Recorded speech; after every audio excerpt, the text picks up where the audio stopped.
All right, Dr. Kyle Lovelace here again, your spine expert. Today's lesson, we're going to be talking about how to strengthen your spine and how to make sure that you have a strong, healthy spine and nervous system. If you remember, your spine and your nervous system are some of the most important organs in your body, controls everything in your body, so we want to make sure that's a strong, stable structure. I'm going to give you 12 easy and effective exercises that you can do at home and on your own to make sure you have a strong and healthy spine. Okay, so our next exercise is tabletops, and these are really good for the core. It's really good at strengthening the overall spine throughout. Okay, so Rachel's going to demonstrate what a tabletop looks like, and as you can see, she's going straight out, and each opposite arms, opposite leg. At the same time, you can see it's strengthening through here. It's going to work a little bit on the abdomen, but more than anything, it's going to strengthen that lower back area and work its way all the way up through here. Okay, so our next exercise is going to be your core stabilizing exercise. And this is more of a balancing thing. The more balance you have, overall, the stronger your spine is going to be. And so the first one, this is really the beginner's balancing act here. And so Rachel's going to do this. She's going to stand on one foot at a time, right, and just hold her balance. It's very simple. But as you can see, if you're not someone that's balanced, this is something you're going to have to really pull those core muscles in for. Okay, so that's the beginner one. The next step up is going to be standing on a wobble cushion. Okay, so Rachel's going to stand on this wobble cushion here. And so as you can see, as she's staying on this cushion, there's a little bit more balance. She's going to have to really pull those postural muscles to hold herself, the stabilizing muscles. And how's your abs feel? Yeah, so it's literally flexing her abs. So this is something, you're going to hold this for about a minute and just stand on these things and do this about 3 or 4 times. You can do this all throughout the day. I would try this every single day, and it's awesome because it strengthens the core, but you know what it also does is it also works on your brain, and it just keeps your brain in this ability to start to work with your balance and your proprioception in general. So this is a really great exercise overall for your posture and for your strength. Okay, so your next exercise, as you can see here, Rachel's laying on the ground, so we're about to do some planks. And the plank is an exercise that really strengthens the core, really in the abdomen level, but also strengthens your low back as well. And here's the thing, so go ahead and do the plank. And so this is the beginner way. She's on her knees, and as you can see, it's flat throughout. Right, you see her shoulders and elbows are straight up and down here. There's a good, strong core. And what she's going to do is pull her belly button to her spine. So literally flexing her abs. And how's that doing? Yeah, so it's hard. So it's strengthening the abdomen. Good. The next thing we're going to do is the advanced plank. Okay, so go ahead and do the advanced plank. And that's just a normal plank. And you can see her back straight. She's sucking her belly button up to her spine, strengthening the abdomen. And that's going to be for someone that's a little bit more advanced. You can relax. Okay, so you're going to want to do this for about 30 to 45 seconds. If you're really good at this, do it up to a minute. And you can do this about every other day. This is a really good ab exercise, but it's really good for strengthening the core of your spine. Okay, your next exercise, this is one of my favorite ones to do. And this is, you use the foam roll right here. And you might have seen one of these before. A lot of sporting goods stores will have these. We have these on our website. But you literally take this thing and you roll up and down it, and it helps put full motion into your spine. Rachel's going to show us how this thing works here. Good, so you can see she's putting that on her back, she's rolling up and down, and sometimes you'll feel like a popping feeling. Those things are fine. That means it's getting releases in your spine. It gets full range of motion in there, and see how she lets her body just kind of wrap around that thing. Good, you can come on up. Another thing you can use very similar to this is maybe one of those exercise balls to lay your whole body back over it and stretch out your spine. This is great. You can keep one of these at work, or you can have one of these at home before you go to bed, maybe first thing when you wake up in the morning, or even before and after you exercise. Very solid workout, and you're going to love the foam roll. Okay, so our next exercise, this is another one of my favorites, and this is because it gives full range of motion in your spine. This exercise I'm going to teach you right now actually helps pump your disc spaces, and use something very simple. You can get at any sporting goods store. We have these things on our website as well. I call them wobble cushions. They go by all different types of names. But Rachel's going to show us how this wobble cushion or wobble chair exercise works. Okay, go ahead and have a seat on here. Good. Okay, so the first thing she's going to do is go side to side. Okay, so as she does that, you can see full range of motion in her low back. She's getting full range of motion in her neck, side to side. And what that does is it actually pumps your disc space. Now, every day we need to be pumping the fluid in and out of our disc. We have to replenish that fluid. The average American right now does that about once a year. And the reason is because you don't replenish the fluid unless you move. And about 80% of our day is spent sitting at a computer. So having one of these at work can literally change your world. It'll change the amount of back pain that you have. But even more importantly, you heard me early on talk about how prolonged sitting. They prove that prolonged sitting increases all-cause mortality rates. Well, Rachel's not just sitting here, she's getting full range of motion, pumping the fluids in her spine, pumping her blood, getting oxygen, and so that's actually going to decrease mortality rates by moving on a regular basis like this instead of just sitting at a computer all day long. And so this is how you want to do it. As she's going side to side here, she's going to do this about 60 times side to side. The other one's going to be facing the other way, going front and back. So go ahead and face the other way. We'll turn the full chair so they can see you here. Okay, good.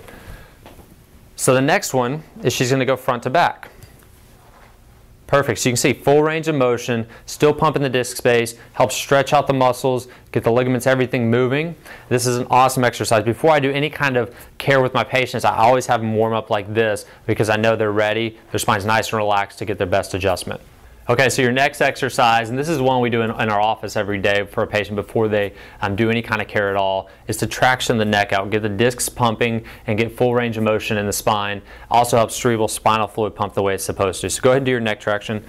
Good, so that's tractioning the cervical spine, that's tractioning your neck. Gets full range of motion in the neck. It actually helps to put, as you can see, it puts a little bit of a curve in the neck, but it also pumps the disc space. Okay, now you see, well, there's equipment here that might not be easy to do on your own. This is very easy equipment to get.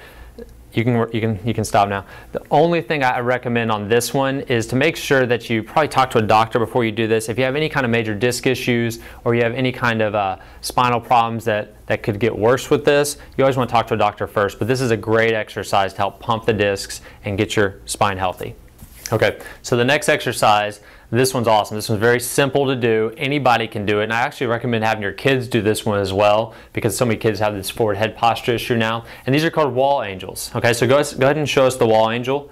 Good. And so she's going to get everything touching the wall. Her heels are touching the wall. Her butt's touching the wall. Her back's touching the wall. Her head's touching the wall. Her hands are touching the wall. And you can see her hands are out like this. That's going to open up the chest area. It's going to get your head back. And I want her to hold this or do this for about 3 minutes. Okay, and you can even get to the point where you go up and you stop right here. Bring your arms down just a little bit. You can hold it just like that and you'll feel a full stretch. And holding yourself there with your arms in these positions like this opens up the chest area. One of our biggest problems is because we're like this all day long, we start to get like this, we get this hunchback position. Well, this wall angel, holding it for 3 minutes a couple times throughout the day, will help you hold or help retrain your muscles to actually be in this position. And you'll notice, go ahead and come off the wall. When you come off the wall, you notice how you're in that posture position. You're literally standing up better. Okay, so this is a great exercise to make sure you're building your posture back to counteract the crazy being at a computer all day long or sitting with your head down for long periods of time. Okay, so your next exercise that we're going to do here is the squats. And there's multiple different ways to do this, but I'm going to tell you the best way to do a squat. The first thing you want to do, go ahead and do a squat, Rachel. Show them how you want to do it. Good. Okay, go ahead and stand back up. Now when she goes down, she's not going to put all the weight into her toes. She's going to put it into her heels. Okay, so do that one more time. So as she does that, all the weight's going into her heels and it's being distributed evenly throughout her muscles instead of when you go down your knees, or when you go down your toes, the weight's going to go into your knees, into your ankles, into your joints. And so when she goes down her heels, that's distributing the weight evenly through her muscles. And the best part about this squat, so go ahead and do that one more time, is it's really going to help add flexibility to your pelvic area. And this is big. When someone tries to squat, if you can't go, so go down just a little bit, if this is as far as you can go, that's fine. Start with that. But what I want you to do is get down to where you can go all the way down where your butt touches your heels eventually, and keeping your heels on the ground and doing that. Now you see she's holding onto a chair and I'm sitting on this chair. That's to give her some stability. You want to get to the point where you don't need anything at all and you can squat all the way down and really hold that for about 5 to 10 seconds in that full squat position. What that'll do is allow your pelvis to stretch out a little bit, but it also strengthens all the muscles around it. So squats are very good. And I would say do those probably about 15 to 20, 3 times a day, all throughout the day. And what that'll do is just give you that stretch and that flexibility throughout your day. So when you're at work and you're sitting in the chair and everything's just building up, that's when you take a moment, grab the desk, grab the chair, and try to do some squats, and that'll stretch out your pelvic area and really add flexibility to your spine. Okay, so our next exercise, and this is going to be more of a stretch than a strengthener, but this one's valuable. This is something I do every single day. It really helps stretch the entire front part of your body, all the hip flexors and really the spinal flexors. This is a big exercise. This is one of your hip flexor or really full flexion stretches. I like to call this superstar because you're really getting to this superstar position. So show them your stretch here. So you see she goes all the way back. You can feel that stretch all the way throughout the front. You're going to feel that right in the hip flexor position. You're going to hold that for about 10 to 15 seconds. Go ahead and relax. And so then she's going to go into a neutral position again and then go back into it. Good, so then again, 10 to 15 seconds, and that's something, this is a stretch you can do every day, a few times throughout the day. Anytime you're feeling just really tired or locked up in your body, great exercise to do first thing in the morning.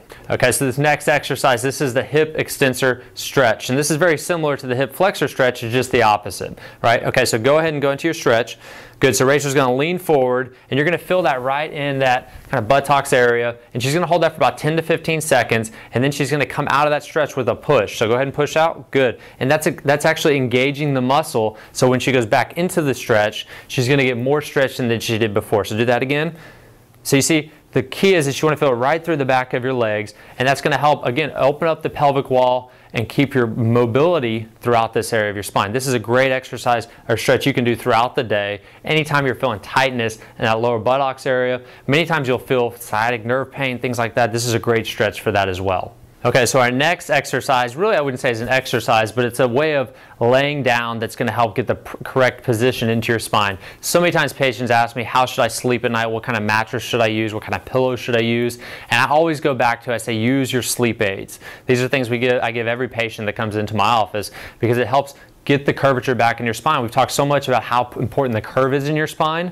Well, guess what? Your nervous system speeds up at night. And so when you're laying in a certain position at night, it's literally forming your body. So if you're laying on your stomach with your head turned to the right like this or to the left, it's going to turn your spine into that position. If you're sleeping with a lot of pillows with your head real far forward, again, it's going to turn your spine to that forward headward posture position. So we use spinal sleep aids. Okay, and they look just like this. They're spinal sleep aids. Rachel's going to show us how these things work. Go ahead and lay on your back. First one's going to go in her low back. Good. Next one's going to go, and lift up a little bit. Good. Right in her neck. And as you can see, this creates a curvature right in her neck. And even though this doesn't look very comfortable on this table, when you're at home, you put these things in your back and you lay on them. And at first they're a little hard, but after a while you get used to them. And these things are awesome to sleep on at night. They actually put a curvature into your neck. And this is one of the best ways we actually get spines to start to change in our office is something as simple as this. So you want to try to sleep on it, but if you can go 20 minutes at least at night, it's really going to make a big difference in the structure of your spine.